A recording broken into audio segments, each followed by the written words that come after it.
Welcome back, family. First of all, I want to thank y'all for your comments and your replies. This is kind of like a part 2 of the Tupac versus St. Louis. After watching that segment, one of my subscribers reached out to me. He said he was actually there the night that Tupac came to perform in St. Louis. He even brought his VIP pass to prove it. So what I decided to do was to see if this dude was for real. So I reached out to him.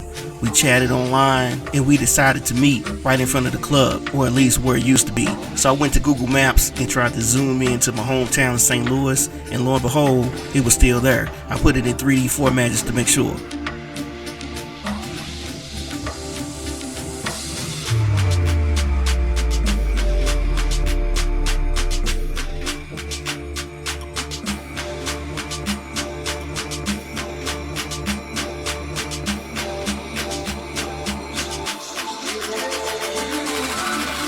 Even though this area looks a little shady, I wasn't nervous. I grew up right off Natural Bridge of Kings Highway, so I'm kind of used to the broken bottles.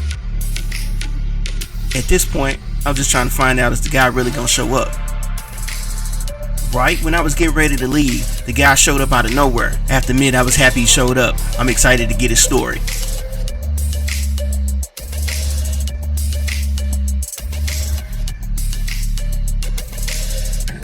Okay, my friends, let me introduce Stanley. He was part of the security detail for Tupac that night.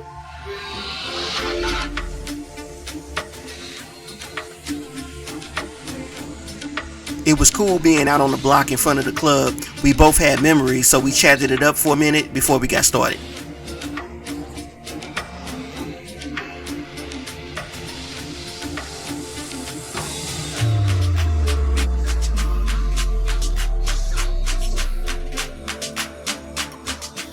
Okay, it was 1993 when Tupac came to St. Louis. It's when he had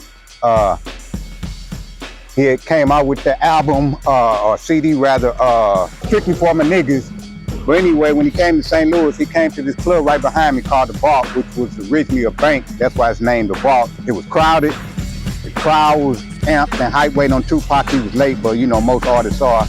The show was supposed to start at 7. He didn't get here till 9 o'clock. When he got here, people were agitated and there was a couple fights. And as I said, in 93, St. Louis was hot with Crips and Bloods. So that's who was fighting. It was a fight for Crips and Bloods. So Tupac came in, told everybody, he said, hey man, turn the lights on. Then they turned on the light. And he looked around, he said, man, ain't nobody in here but black folks. What y'all fighting for? We all the same people. So I said, oh, that's cool. I'm thinking to myself, that was real cool. I was working in front of the stage at the time, and immediately after that, somebody started throwing ice at Tupac. So Tupac said, next person throw some ice at me, punch him in the mouth, and I'll give you $50. So another fight broke out right after he said that statement. So I'm thinking it was a fight because he said something about the ice. But it was some more Crips and Blood, so Tupac had the people turn the lights on one more time, and then when he turned on the lights, he said, man, what y'all fighting for? Y'all ain't no real game bang, y'all just wannabe.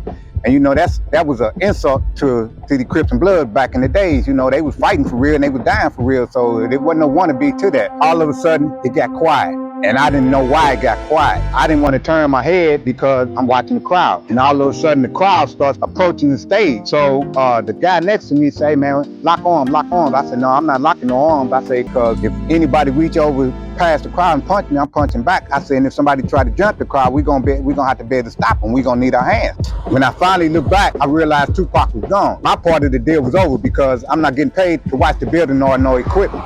So when we came outside, one of the brothers that was working with us, he told us what had happened, that Tupac, some Crips had came over there and snatched the plugs out the speaker and told Tupac, we don't care if you from New York or LA, you don't come here talking about we some wannabe, man. We'll mess you up out here, man. We'll bust you up. Who you think you talking to? So that's why they security snatched him off the stage. I wish I had seen that, but I didn't. But anyway, after he was out, the crowd was real hype and rowdy. So the police just started throwing people out. And I saw something I had never seen before in life. The police grabbed a young man, one grabbed his feet, the other grabbed his arms, and they opened up the door with the dude's head. So he ran out and ran around the corner down the street to his car, came running back around the corner with Uzis, and it was just total chaos after that. And our uniform, we had on all black, black shirts that said security. Police had black on, and they shirts said police. So as me and another brother came outside and we were sitting in front of the building, the guys that had got ran out or got thrown out the club, they came back around the corner with Uzis, and you know they ran back in the building, and one of them he looked at us. He said, there goes security right there. So one of the guys, he said, no, not them, they not police. So at that point, me and the brothers that I was with, we realized it was best for us to leave. So we left. And, you know, it was just an unfortunate incident that Tupac didn't get a chance to perform because I liked his music and that was a good album. It had a lot of positive songs on it.